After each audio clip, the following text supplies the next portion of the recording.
Hi, and welcome to Cool Jobs. I'm Caden Amoroso, your host of the show that aims to answer the question that every kid is asked at Thanksgiving by their relatives, which is, what do you want to be when you grow up? Not knowing the answer myself, I've decided to set out on an interviewing adventure where I would find individuals who have achieved the dream of working fun and rewarding careers and ask them how they found these jobs. What are some of the challenges these jobs present? And what keeps them motivated and driven to continue their work. All of this so that other kids and teens out there can learn with me and find the answer to the same question that I struggle with, which is, what do we want to be when we grow up? Yeah. Awesome. Well, ask away. How did you get started with this business? That's a very good question. Well, do you want the long version or the short version? Will you edit this, or how much time? I will edit this. I'll take the long version. I don't mind. Okay. All right. Well, when I was a young person in my teens, I wanted to be a Broadway dancer. And so back then, Broadway dancers trained in Manhattan. And so I trained with like the most famous, incredible masters of our time, including Robert Joffrey and Phil Black and Martha Graham and Alvin Ailey and Bob Audie and David Howard. I mean, just like a fantastic, group of teachers and professionals. And so I graduated high school a year early because I needed to go into Manhattan we were living on Long Island, and I needed to go into Manhattan every day and take all these classes. So I was dancing, between 6 and 8 hours a day, and then going on auditions and rehearsals and things like that. So when I was 17, I was already out of high school, and all of these classes get very, very expensive. And so my parents said that I needed to find a job to help support this education. And so typically a Broadway dancer would be a waitress, and because it's a lot of flexible hours, and you can, arrange your shifts around auditions and that kind of thing. But my parents wouldn't let me do that. So in our family, we had choices. You could be a teacher, you could be a business person, you could be a doctor, a lawyer, a nurse, but you couldn't be a waitress. And so I started looking at my options and came up with the idea that since I loved children so much, that I could teach dance in my parents' basement in the late afternoon, and I could still go to Manhattan all day long and take classes, and I could make my own schedule and be flexible. And so I asked them if I could do that, and they said, teacher, yes, of course you can do that. So I made up a little flyer, and this was 1978, so there weren't computers and all that kind of stuff. So I think Anne drew something, and I ran around to the neighborhood children. And that first year I had 35 students. And the second year I had 135 students. And the third year my mother said, get out of our house. So that was the start. And I had a lot of incredible professional experiences, but as time went on, I really realized that I loved teaching more than I did performing. Don't tell my students that. And over the course of time too, I really loved writing. And so I've written a lot of shows that we've produced for children, and it's just been a very creative business because I get to do everything. Whereas if you're in a Broadway show, you do the same thing day in, day out for months and years. And it's exciting, but for me, it wasn't as exciting and creative as what I do today.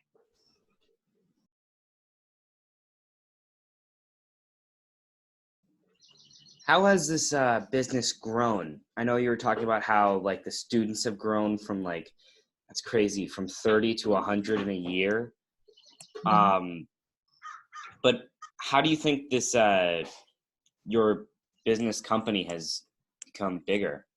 Grown and developed? Well, one of the things that I think is set us apart from other we're a performing arts academy, so we're really truly an educational uh, place. And so we're not like a dance studio that does competition and recitals. We do beautiful technical classes that helps to really cultivate the personal best in every student. And since there's only really a small percentage of children that ever go on to dance professionally anywhere, they take this performing arts education with them. And so we have developed a curriculum over the years that integrates ancient wisdom and leading science. And we have integrated that with ballet and musical theater. And it has really supports young people to be inspired from the inside out rather than being motivated from the outside in. And by doing that, we've just developed generations of not only great performers, but great people. And so we now have 2 locations with hundreds of families. I have 25 employees, and we have done outreach programs for inner city students and the underserved youth that go from San Ysidro, like right on the border of Mexico, all the way to San Bernardino. So it's huge. And currently right now with a charter school, sorry, there goes a plane. Oh, currently right now we work with a charter school in Southeast San Diego, where this is in the heart of, drug infested, gang infested, and we have 90 boys taking ballet and 60 girls. And it's a really amazing program. And I've developed a lecture series for them that incorporates their better living practices, as well as dance history. And we've linked it up with inspirational videos. And so it really takes care of the whole child. So it's not just ballet. And interestingly enough, ballet is the foundation for all the performing arts. If you wanted to be on Broadway, you need a strong foundation in ballet, even though it's musical theater. And so what ballet has done for these young people, many of them are soccer players. And so last year, the 8th grade soccer team, approximately 80% of them were in our ballet classes, and their team went undefeated in their championship at the end of the year. And all of the coaches were just kind of in awe as they were as a team on the field, because they really operated as one mind from the self-discipline that they had cultivated in their ballet class. So very exciting.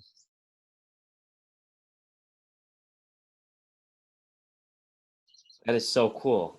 Yeah. What was your first job, and what did you learn from it that you could say that you applied to this? Well, I guess my very, very, very first job was when I was 13 years old, and I used to go help my dad at his store, and he had a beverage distributing store, and so I helped him work the cash register and customer service, math for sure, how to balance your budget at the end of the day. So I owe a lot of my success to my father's mentoring.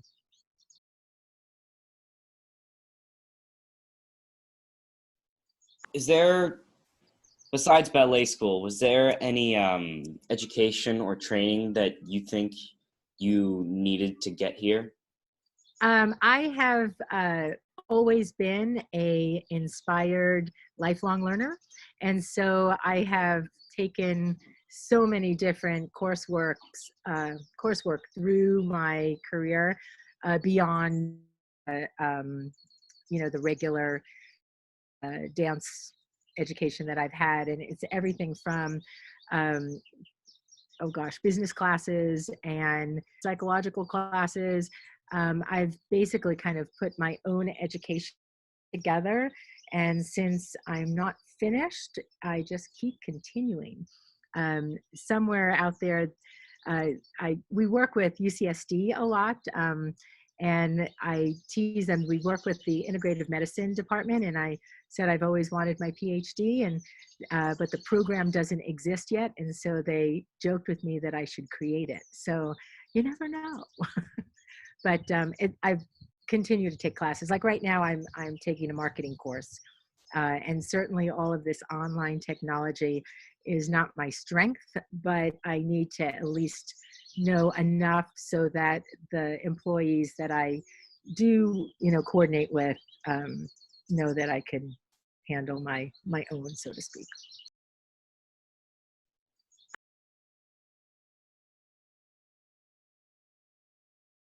What does an average day at your job look like? There are no average days. I would love that to be average, but there are no average days. Every single day is different. Because we operate in so many different locations, I typically get up at around 4:30, and from like 5 to about 7 is when I do most of my writing and my quiet work. Uh, it's a good time at 7 to break for exercise. Then I come back and check emails, and then at about 8:30, I have an assistant who arrives at my house because my home office is where it really all happens. Without the home office, when we're at the studios, there's just absolutely no way to get any work done because there's so many families coming in and out, and commercial real estate is very expensive. And so you don't want to waste it on office space. And especially they'd be knocking on the door anyway all day long. So my dining room table usually becomes a conference room. And at any given time, we could have like 6 to 8 people, coming weekly to have, big meetings. And then by the afternoon, by like around 3 o'clock is when my husband and I, because he works with me, we go to the locations and the different locations, and we sort of manage by walking around and making sure that the customers are serviced properly and all the classes are going well. But with 25, faculty members, there's always someone sick, so we always have to like figure out who's going to be subbing for who. Those are little things that pop up. And then my assistant takes care of all the payroll and the bill paying.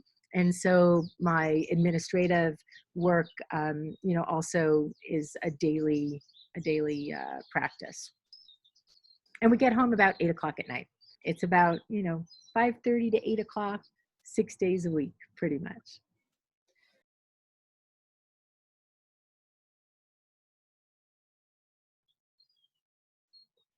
So Noah, I know you kind of talked on this already, but what are your favorite and least favorite parts of your job? Least favorite are ignorant people. Just having to,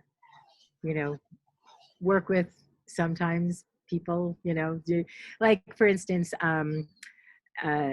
when you're reserving a theater, the person who is managing the theater might not be the best person for the job. So just kind of dealing with frustration and people's ignorance. Not my favorite. One of the most challenging things about the current events is that all of the people in the world respond to crisis in a different way. And about a third of our population just panicked and wanted out. And that was devastating for us. And so we've had to mitigate that and make that work for them so that they can feel like we've taken care of their needs. But in the meantime, now that we're completely online, it's reaching back out to them and bringing them back into the fold. And it's been a huge psychological roller coaster. And it was so ugly in the beginning because just family after family was, saying, I'm out, I'm out, I'm out.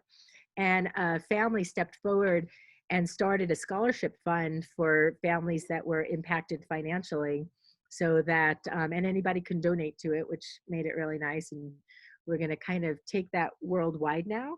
and have free classes for all the health workers and first responders and emergency workers. And between New York and Italy and London and Japan and just across the country in several states, we're going to become international for a short time here at least.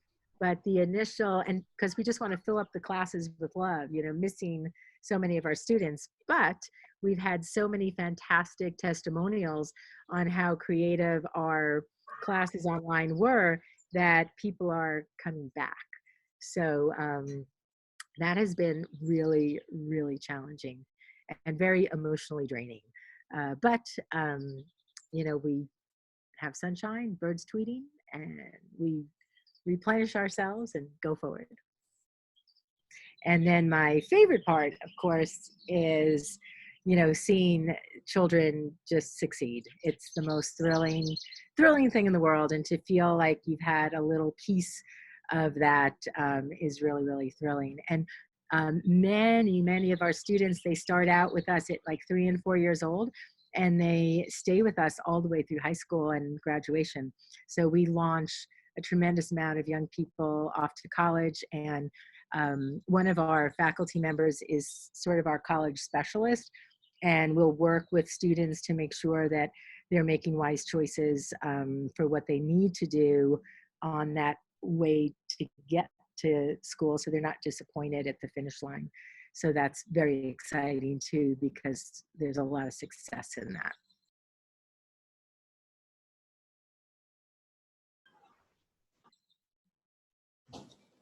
What advice do you have for a young entrepreneur who wants to do what you do?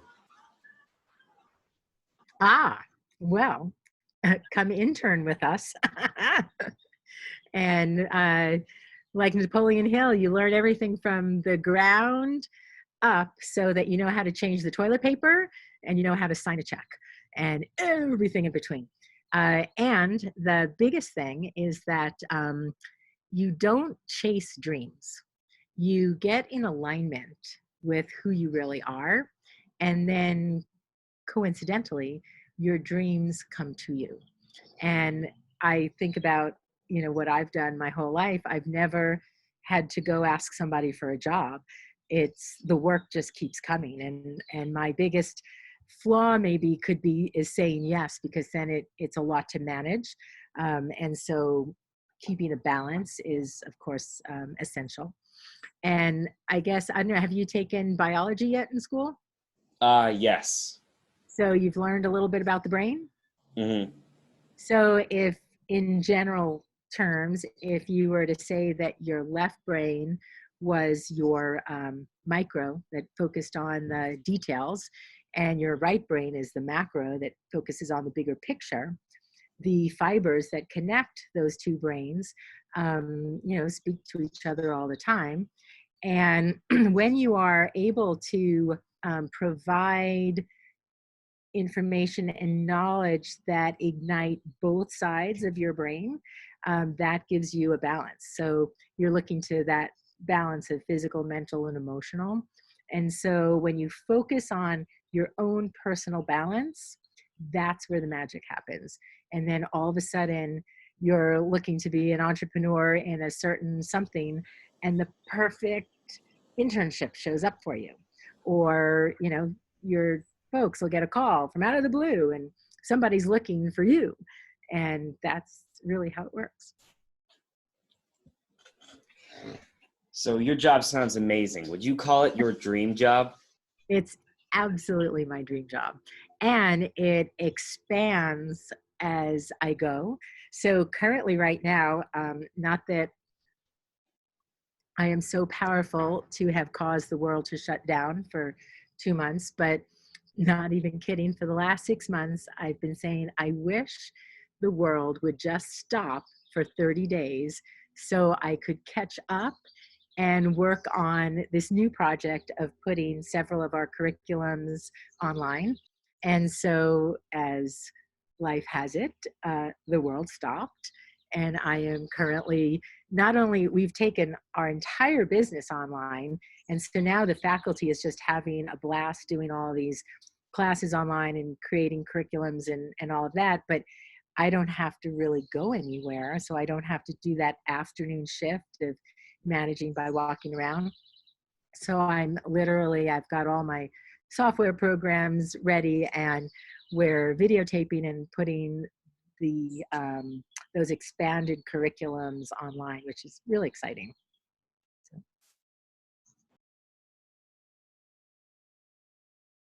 So, time for the final question. okay. What does success mean to you? What does success mean to me? Oh, success is that giddy feeling inside when you just know you've done everything you can and it just works out better than you thought it was going to. And it's just that, just a ginormous yummy feeling inside.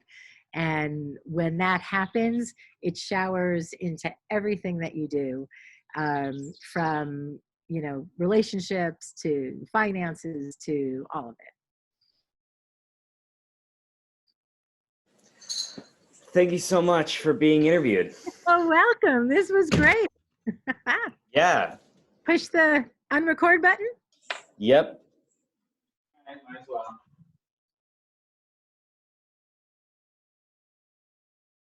So my dad tells me that you have a side business. Good grief to go, Psyche.